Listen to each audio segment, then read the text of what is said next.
In advertising, nothing is more valuable than a unique perspective.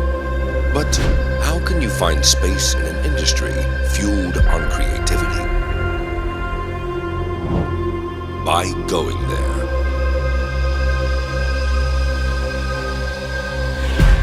Certainly have 50-50 chance of getting it into the air. Whether you're going to get all the way to the 120,000 feet, that's a lot lower chance. First, we needed a vessel fit for atmospheric travel. Behold the deliverable.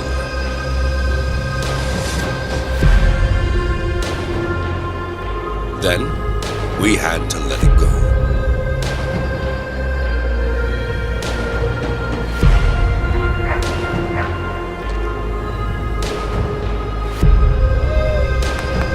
Look out, baby!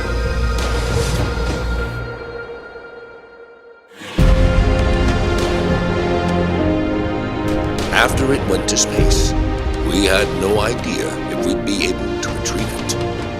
Let's just say it had to come down somehow. Once we had the footage, we documented it all on socials. But the best kind of promotion has a personal touch.